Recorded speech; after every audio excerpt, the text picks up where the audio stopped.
Então a gente deu uma olhada num panorama mundial e no panorama brasileiro com relação aos tipos de OGMs que estão sendo utilizados atualmente. Mas quais são as perspectivas do uso desses organismos geneticamente modificados nos próximos anos e nas próximas décadas? Então, existe uma série de abordagens que estão sendo empregadas para a produção desses organismos geneticamente modificados em diferentes aplicações. O ponto principal que a gente tem que entender é que existem diferentes gerações de transgênicos, mais especificamente três gerações das plantas transgênicas. Na primeira geração foram produzidas plantas geneticamente modificadas com características agronômicas resistentes a herbicida, pestes, vírus, seca, ou seja, estresses de natureza abiótica e biótica. E são esses os organismos geneticamente modificados para o plantio que nós temos aí em todo o mundo. São de primeira geração e esses de primeira geração são caracterizados por não apresentar nenhum benefício, como já comentei anteriormente, para a população, mas sim para as empresas aí, para o produtor que estão fazendo uso dessa tecnologia. A segunda geração de transgênico, ela ocorre quando nós temos a produção de plantas cujas características nutricionais foram de alguma forma melhoradas, tanto em termos de quantidade quanto em termos de qualidade. Já existem alguns exemplos aí de plantas que foram modificadas com relação ao conteúdo nutricional, muito embora isso não tenha chegado nas prateleiras, pelo menos aqui do Brasil. Mas agora, a partir desse ponto, nós temos um benefício para a pessoa, então, para o consumidor, para o indivíduo lá que está ingerindo esse alimento.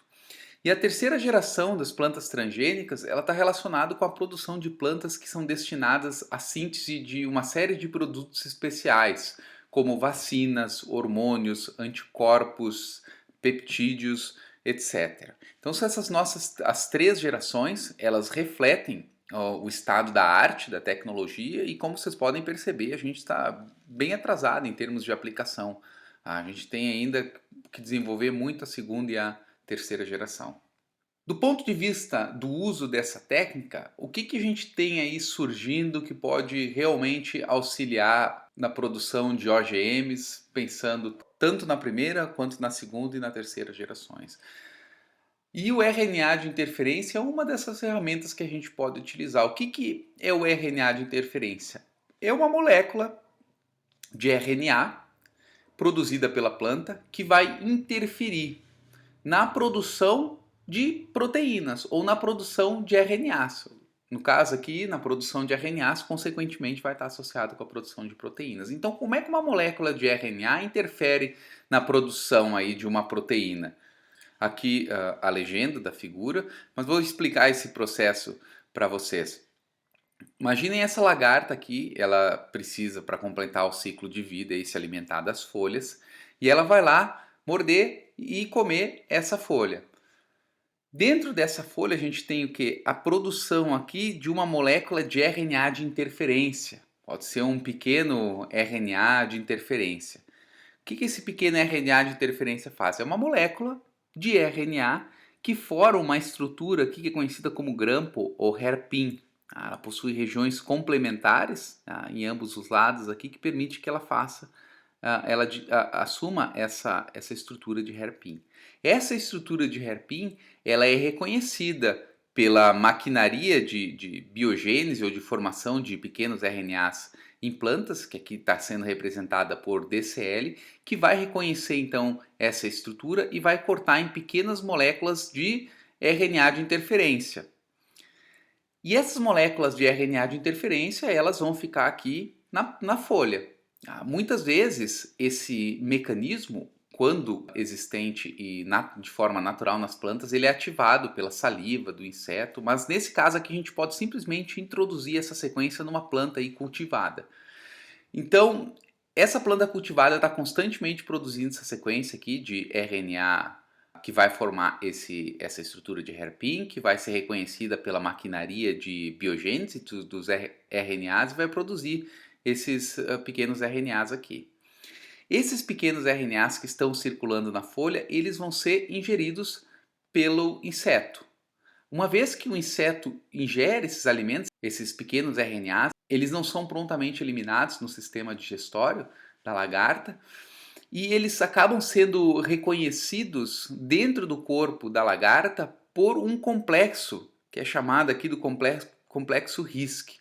Esse complexo RISC reconhece essas moléculas de pequenos RNAs, ele processa essas moléculas e utiliza essas moléculas como guia para as regiões que são complementares a elas. Ou seja, lembrem que a molécula de RNA e a molécula de DNA elas apresentam complementaridade de bases. E esse RNA aqui que foi produzido pela planta, ele possui o que? Uma região de complementaridade com uma molécula de RNA mensageiro da lagarta.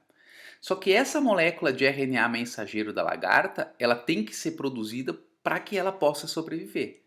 Então, qual é que é a ideia nesse exemplo? A molécula de RNA mensageiro, ela é inativada pela pequena molécula de RNA. A pequena molécula de RNA ela apresenta uma complementaridade com essa molécula de RNA mensageiro aqui da lagarta, ela se associa com essa molécula de RNA mensageiro e aí por um processo mais complexo, ela acaba determinando que o corte desse RNA mensageiro, esse RNA mensageiro, uma vez que ele acaba sendo cortado, ele não vai mais ser utilizado para produzir proteína e essa proteína é importante para a lagarta sobreviver.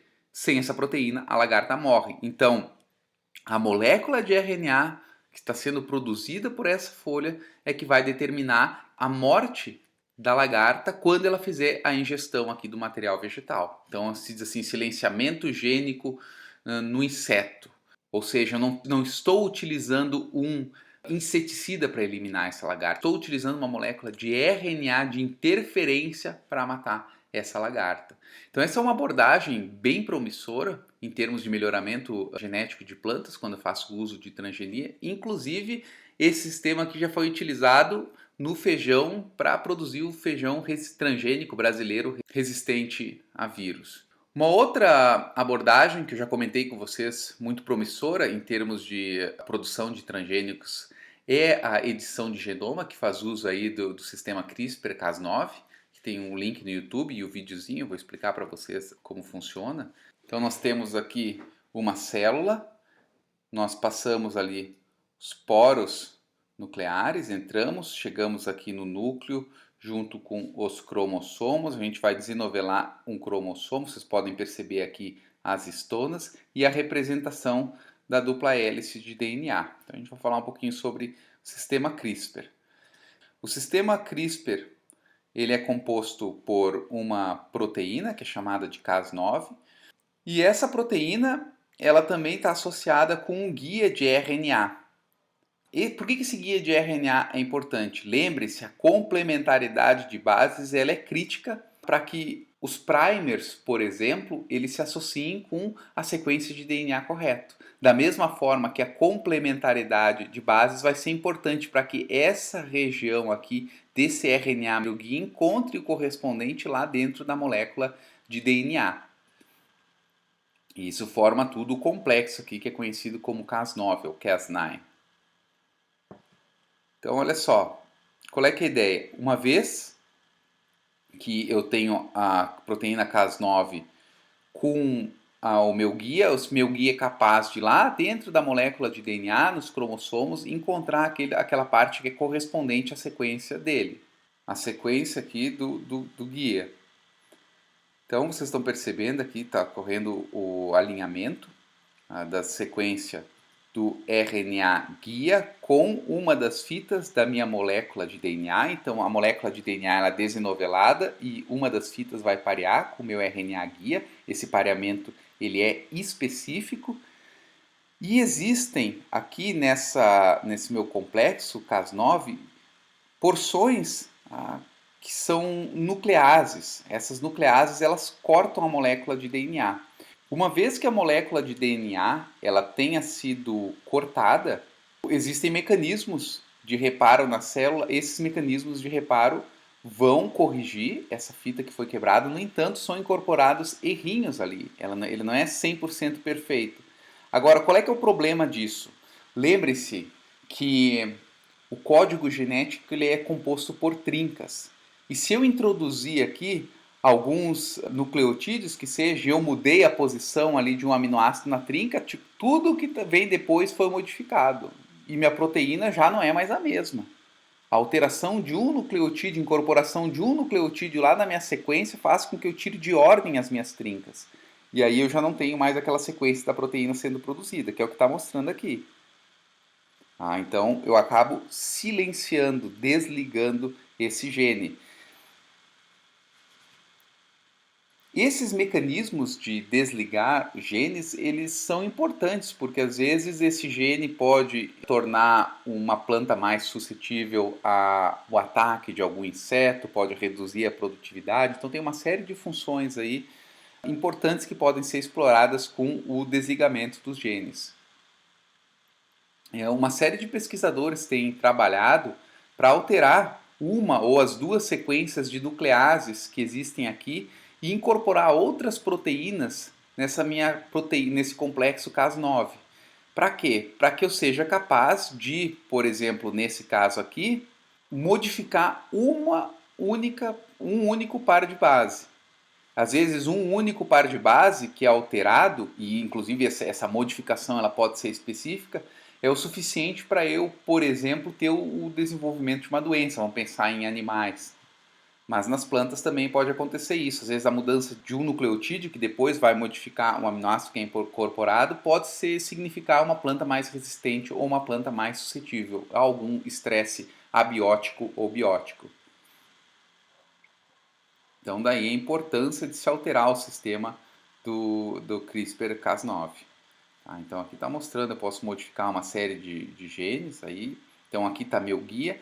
Algumas outras abordagens, elas têm eliminado completamente a função dessas nucleases que cortam a molécula de DNA e têm sido modificadas para, por exemplo, se associar aqui com ativadores ou repressores da transcrição, ou diretamente ou indiretamente aqui com peptídeo.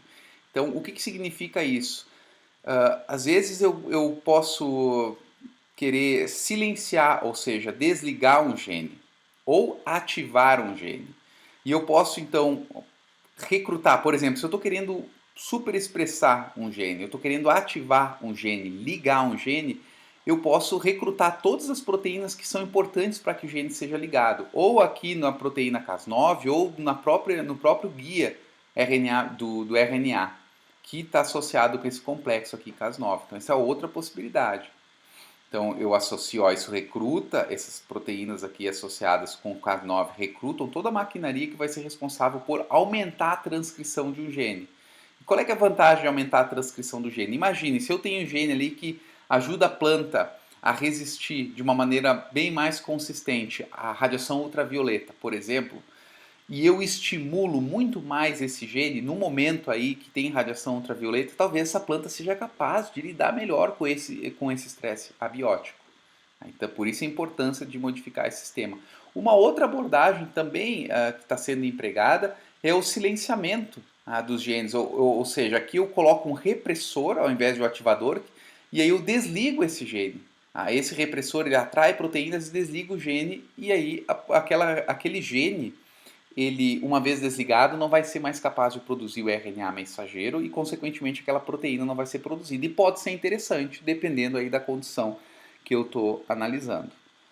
O último exemplo aqui é que esse complexo de Cas9, de CRISPR-Cas9, ele pode ser fusionado com proteínas fluorescentes.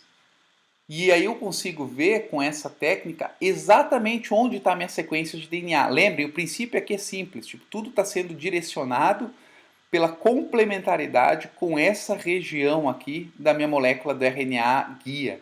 Então, se meu RNA guia for de um jeito, ele vai ir para um lugar. Se eu mudar os nucleotídeos, ele vai ir para outro lugar. Qual lugar? Aquele local que corresponde à sequência dessa região. Mas como é que eu sei qual a região que corresponde? Bom, para isso eu preciso ter o sequenciamento do genoma. Mas aqui nesse caso, olha só, o material genético, o guia leva para essa região, tipo, e eu consigo, com fluorescência, determinar onde é que é esse local no cromossomo. Inclusive, eu posso produzir cromossomos fluorescentes, teoricamente, com esse tipo de abordagem.